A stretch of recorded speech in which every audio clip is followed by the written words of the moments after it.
देखिए प्राकृतिक संख्या पढ़ सकते हैं, पूर्ण संख्या पढ़ सकते हैं, बात करते हैं सम संख्या की। तो सम संख्या कहते हैं किसे हैं? ये पहला सम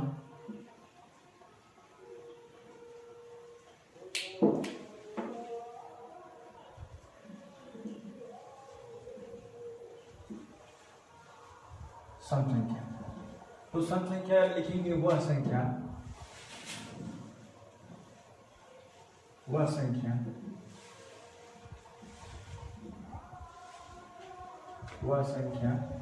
जो दो से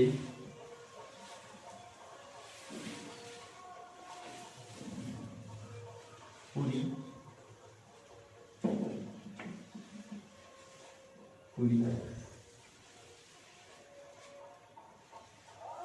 कट जाती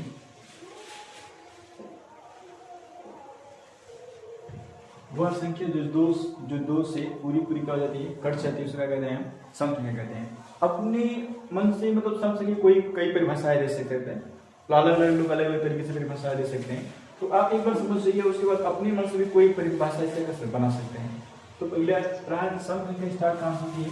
तो सम संख्या जो है दो से स्टार्ट होती है। 2 हो गया, 4, 6, 8 हो गया, 10 हो गया, 12 हो गया, 14 हो गया, और ये कहाँ तक जाएगा? इनफाइनाइट यानी अनंत तक जाएगा। अब 1 से लेकर पहला ये है इसमें क्वेश्चन कि 1 से 50 तक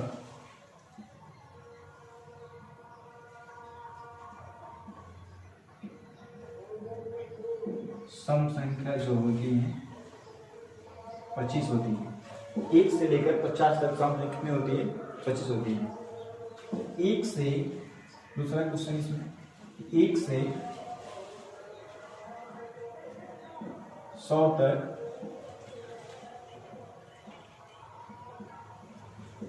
सम संख्या जो हो जाएगी कितना हो जाएगी? 50 हो जाएगी। 1 से लेकर 100 तक सम संख्या कितना हो जाएगी? 50 हो जाएगी। अब बात है दूसरा, इसमें तीसरा एक अंक की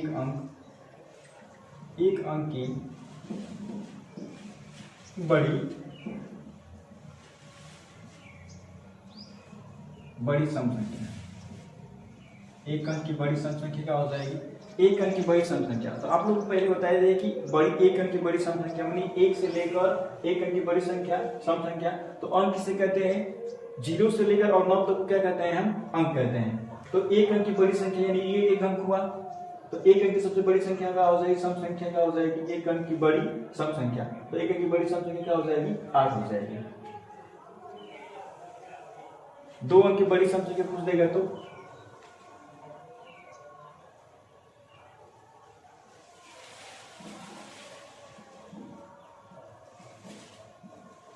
2 अंक की बड़ी सम संख्या कितना हो जाएगा? 98 हो जाएगा। 3 अंक की बड़ी सम संख्या पूछ देगा तो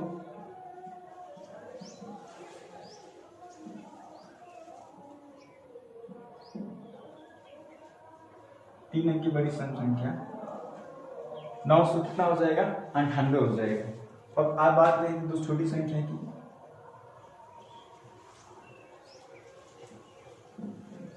एक अंक की छोटी संख्या, छोटी सम संख्या। एक अंक की सबसे छोटी सम संख्या क्या हो जाएगी? 1 हो जाएगी। एक अंक की सबसे छोटी सम संख्या, एक अंक की सबसे छोटी सम संख्या क्या हो जाएगी? 2 हो जाएगी। 1 नहीं होगी, 1 नहीं, क्या हो जाएगा? एक अंक की सबसे छोटी सम संख्या रहेंगे ना, कितना हो जाएगा? ये छोटी सम संख्या 2 हो जाएगी। कितनी हो जाएगी? 2 हो जाएगी। अब 2 अंक की छोटी सम संख्या पूछेगा तो 2 अंक की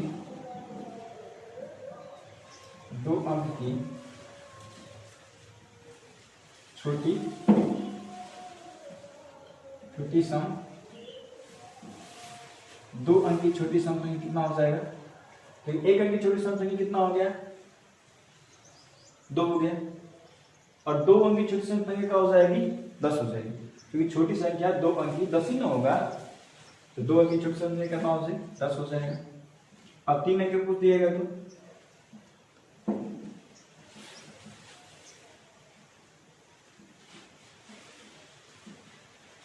3 अंक पूछ देगा कितना हो गया? ये 100 हो गया। 4 अंक पूछ देगा तो 1000 हो जाएगा, ठीक है ना। तो ऐसे छोटी संख्या ये हो गया बड़ी संख्या। अब इसमें एक फॉर्मूला होता है आपको कि प्रथम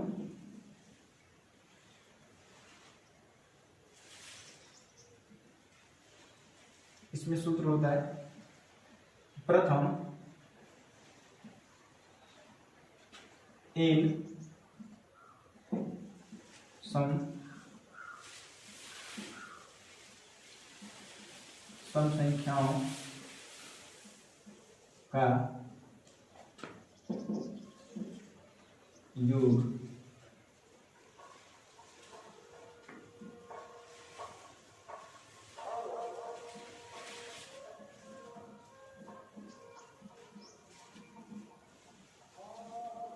अगर कुछ देखिए प्रथम n सम संख्याओं का योग ज्ञात कीजिए, तो इसके लिए सूत्र होता है कि इसलिए सूत्र होता है कि n कोष्टक में n प्लस 1 क्या होता है? n कोष्टक में n प्लस 1, इसके लिए ये सूत्र होता है। इसके फॉर्मूला में पहला अगर क्वेश्चन हम इसमें ले रहे हैं तो पहला क्वेश्चन इसमें लिख दे रहे हैं क्वेश्चन कि प्रथम 10 सम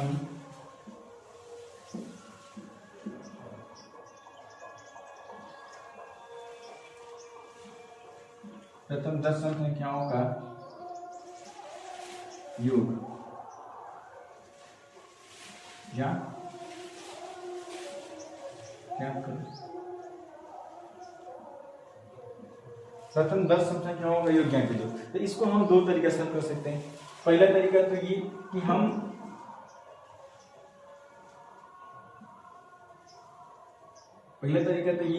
हम 10 का है ना कि प्रथम 10 सम संख्याओं का योग, तो प्रथम 10 सम संख्या लिखेंगे 1 2 3 4 5, ठीक है ना। तो हम लिखेंगे पहले 2 4 6 8 10 12 14 16 18 ये 20, ये कितनी सम संख्या हो गई? 10 सम संख्या हो गई। तो हम क्या कर दे रहे हैं, इस 18 को इस 12 में प्लस कर रहे हैं, कितना हो गया? ये 30 को इसमें प्लस कर दे रहे हैं, ये कितना हो गया? 30 हो गया। अब यहाँ पर चलते हैं, इसको इसमें प्लस कर दें, ये 10, इसको इसमें प्लस कर दिए, ये कितना हो गया? ये 10 हो गया। तो ये 10 और 10 कितना हो गया? 20 हो गया। अब 20 और 10 कितना हो गया? 30 हो गया। अब 30 30 60 और 60 30 90 और 90 और 20 कितना हो गया? 110। अब हम इस फॉर्मूले के माध्यम से इस सूत्र को चेक कर रहे हैं कि क्या ये सूत्र सही है और क्या ये सही आया है। तो हम क्या करते हैं कि n के स्थान पर जो n है, n बराबर जो ये 10 दिया गया है, इस 10 मानेंगे, लिख दिए 10, n बराबर 10, तो लिखेंगे n यानी 10 कोष्टक में ये 10 प्लस 1, ये 10 10 कितना हो जाएगा? जोड़ेंगे तो 10 10 जोड़ेंगे तो 10 गुणे 10 11 हो गया। अब 10 में 11 से गुणा करेंगे कितना हो जाएगा? 110। ये हो गया आंसर। ये आंसर और ये आंसर क्या हो गया? इक्वल आ गया, सेम टू सेम। अब बात रही विषम संख्या की। ये सम संख्या की कब विस्तार का विधि है और जो भी अंक है, और आपको अगले स्टेप में विषम संख्या के बारे में बताया जाएगा।